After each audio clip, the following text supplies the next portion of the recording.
Are the 5 financial baby steps that I wish I took in my 20s so that I could be rich and retired in my 30s and 40s. Baby step 1 is to just save $1,000. Saving $1,000, that alone would put you ahead of 60% of Americans. And I know what you're thinking. This cannot be true, right? Well, I went ahead and looked it up, and it says here, according to a new Bankrate report that surveyed more than 1,000 U.S. adults about their ability to handle a surprise bill, despite the country's low unemployment rate, the annual study found that 59% of Americans in 2025 don't have enough savings to cover an unexpected $1,000 emergency expense. So he was off by 1%, but we round up, not down. This ain't girl math. Real goal should be to save a 4 to 6 month emergency fund. This will give you a financial and mental cushion that says, hey, I don't have to operate in survival mode any longer. I know that no matter what happens, I am good for the next 6 months of my life. According to CNBC,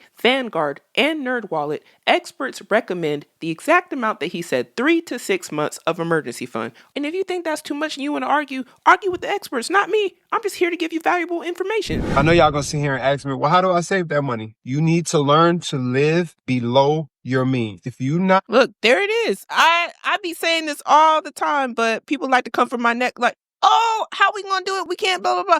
I know it's hard, but you got to find a way. And I would start by looking at my income and figuring out how much I can budget to allocate towards establishing a proper emergency fund. I'm telling you, nothing feels better than knowing that for at least the next 6 months, you're going to be all right and your family's going to be all right. A lot of people, especially right now in 2025, struggling. Think about the times when things were better. Think about how much money people were spending, how much people just weren't even considering how bad things can get and take a turn. And now look at us. And that's the whole point of the emergency fund, is that just in case anything goes awry, anything is not how we are used to it being, you have a little bit of cushion. 6 months hopefully can hold most people off till they get a job. But I know in this economy, that may not even be enough. So I'm even like, dang, might need to do more than 6 months in some cases, especially depending on what your situation is, right?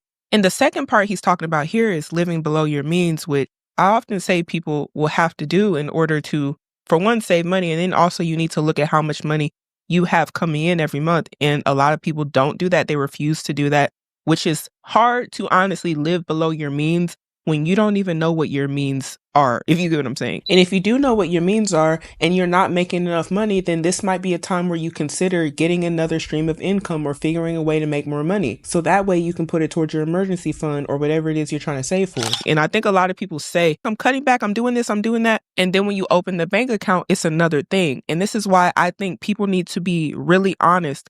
We can say you're living, below your means all you want, but are you really? Have you opened up your credit cards, your bank statements, all of that, and seeing how you're really spending your money? Or are you just saying, I'm cutting back? Because a lot of people just say that they are, and they're not doing the best they can do. And I'm not saying you have to do the best you can do all the time, but just saying you cut back, like on Starbucks, you still go out to eat too much, or you go out to the club too much, or you go gamble or whatever, and you say, oh, I cut back on this one thing. And it's like, yeah, that's nice. But you have to overall look at the bigger picture of how you're living below your means in order to reach your goals. If you're not making $200,000, $300,000, $400,000 a year, you don't need to be driving Mercedes, nothing. $100,000 is the new $60K a year. No Balenciaga, no Prada, no Uber Eats, no DoorDash. Hit your broke up, go make it or pick it up because you can't afford it. Here's the second step. Every week that you get paid, I want you to take $100 and put it into an envelope. You to put it into an envelope is how you will build your trust and relationship with money. Every time you go to open that envelope and you see more and more $100 bills in there, you start to trust yourself with money. Look, I like that. Actually, I was told something very similar when I was in high school during my economics class.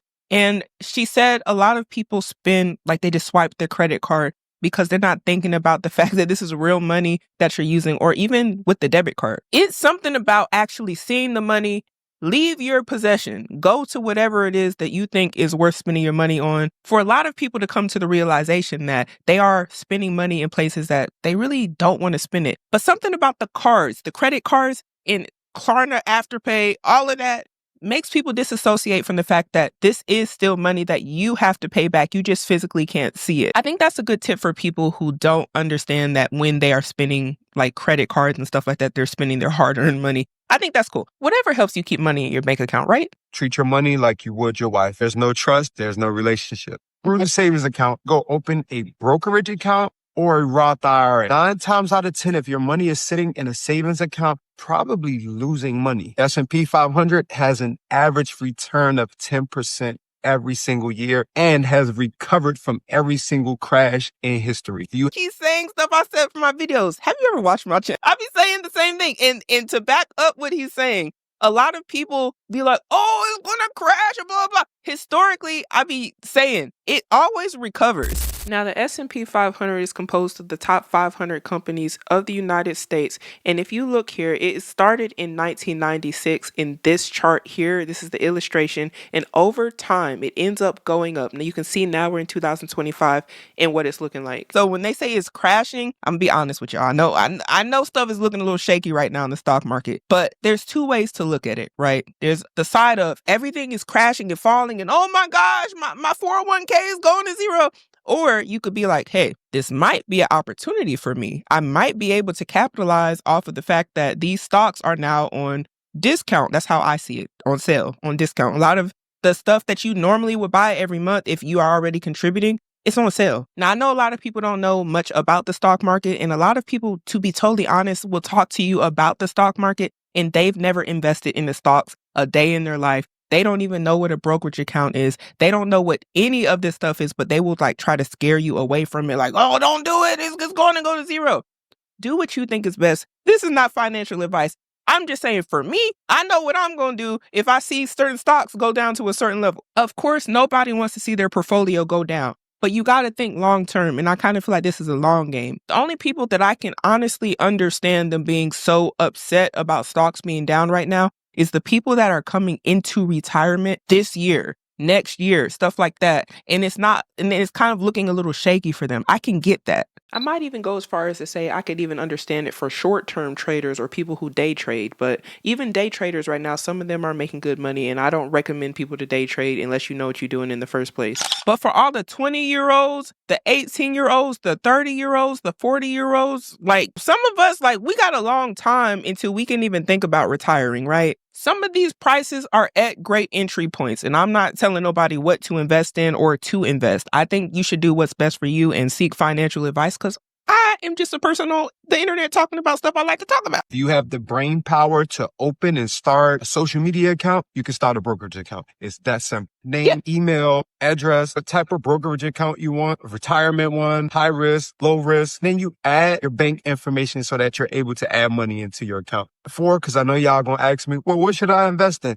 3 T's I would invest in as a beginner. ETF I would invest into, VOO or SPY. These track the S&P 500, aka the top 500 companies in America. Second ETF I would invest in, it's called QQQ. This tracks the top 100 technology companies. Things like AI, ChatGPT. These do have a little more risk associated with it, but you also have potential for more growth. For my third EFT or investment, think about the shit that you use every day at Walmart, Amazon, Costco, your Visa card. Instead of being a consumer of these companies, become an investor. Change your mindset. Last and final baby step, to find you a job that pays you over $100K per year. Working 40 or 50 hours a week for a job that only pays you $60,000 is not going to cut it in today's time. It's not.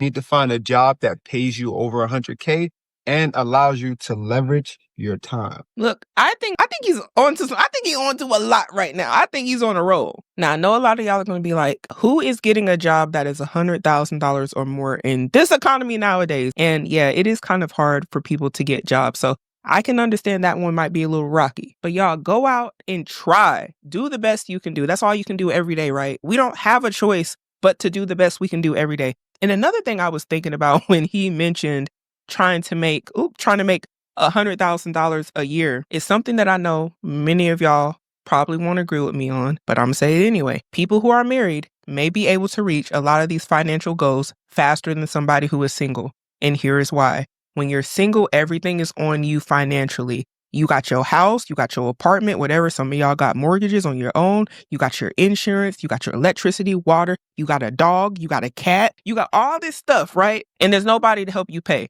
right? And it's even a little bit different if you have a roommate. I'm specifically talking about the people who are doing life by themselves, no roommate, no splitting of any bills or any expenses that they know they have to pay every month. This is going to be a little bit harder for those people to do. I'm not saying it's impossible, though. I'm not saying you can't have a good job and still live below your means and do everything that this man is saying you can do. It can be done. I'm just saying it might be harder if you are by yourself trying to do the same thing that either somebody with a roommate is doing, or somebody that lives with their mom is doing, or somebody that is married is doing. You see what I'm saying? It's a lot harder to put resources, as many resources as you can, into yourself when all you really have to depend on is yourself. I know a lot of people don't like the idea of people living with their parents past a certain age. There's a stigma even with that. Do you know that those people are able to put more resources into their future because they may have less expenses than you, and you got a whole apartment by yourself and it's just you and your cat? You see what I'm saying? Living below your means you might do something that you really don't want to do, but in the long run, it might be beneficial for you. And by no means do I want anybody to take that as just go out, get married because it's best for you financially. That's not what I'm saying here at all. I'm just saying marry for the right reasons, dang it. But two heads work better than one. Examples: travel nurse, project management, sales, content creator, OnlyFans. I don't care what it is. Need to learn to make more money or you'll be stuck in this rat race. I'm not gonna lie. He had me until he said the OF. I don't know about that one. I'm just not going to encourage people to open up and invite certain things into their life that might not be best for them. But there was some other good examples. And I also want to add something. Now, even on this channel, I have talked about high yield savings accounts, brokerage accounts. I think I will link that whole video down below where I specifically only talk about that and walk you through what all of that lingo is, right? You can get all the knowledge you can find online and just hoard it all in your mind. But the real goal here is to apply this stuff to your life. And it's really useless, in my opinion, unless you finna do something with the information. Not only that, you have to want the information. If there's something that you are confused about when it comes to financial literacy and financial education, I would employ each of you to go out and do your research, because Google is free. YouTube is free. There's a lot of people who give free game, and even something like this on TikTok. Ask yourself, what is your algorithm showing you? Is it showing you a bunch of ratchetness? Are you seeing nothing but booty clapping? Are you seeing nothing but people fighting on your algorithm? Are you seeing a bunch of nothing? And I say that because it might be time to clean it up and to reevaluate and to start taking in things that you can really apply to your real life that are going to progress you. Now, I know a lot of people don't like the whole idea of spending your spare time trying to figure out how to become financially free. But I think it's worth the investment, because once you have the knowledge, nobody can take that away from you. It's only up from there. And remember, life is a marathon, not a sprint. You're not going to accomplish everything you want to do in the next year, especially if you're still just trying to figure everything out. But what you can do is take baby steps, one thing at a time. Maybe you invest your first $1 into a brokerage account, or even into your 401k, or maybe you start with getting a match from your employer, because a lot of y'all aren't taking advantage of the matches that they're giving you. Maybe you do something like that because you are now aware of how you can set yourself up better for the future. But do something. Don't just sit around looking at everybody else like, oh, I don't know what I'm going to do. Because I can tell you one thing. Nobody's going to figure out what you need to do and give you the instruction manual on life and exactly how you need to do everything you need to do. You're going to have to figure this stuff out on your own. And I know a lot of people be like, why don't they tell us exactly what to do? Because we trying to figure out what to do too. You got to figure out what you got, what you're able to use because of what you got. And when I say what you got, I mean, like, what were you given by God? What have you been blessed with that you can utilize in order to make you money? Some of y'all are sitting on skills that I don't got. Some of y'all are sitting on skills that your mom ain't got, your sister ain't got, and you sitting on it and you looking around like, I don't know how I'm supposed to make money. First, maybe look inside. Look in the mirror. Some of y'all are really good at stuff and you sitting around watching everybody else make a move with the same stuff that you might have. You walking around thinking everybody's smarter than you, everybody's better than you, and that ain't even the case. The difference between some people is that they are making steps and doing something and they are failing. every day and they coming back. They're failing, they're getting up. They're finding errors, they're correcting them. They're on a process. I want some of y'all to just simply get on a process. Even if it's just trying to figure out how to become financially free and you don't have it like that right now.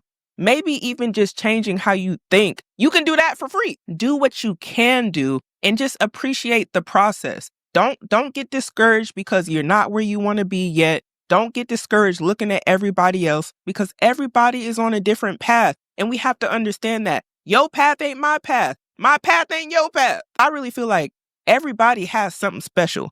You need to figure out what that is because I know you got it. But we have to start making better decisions today in order to have a better future.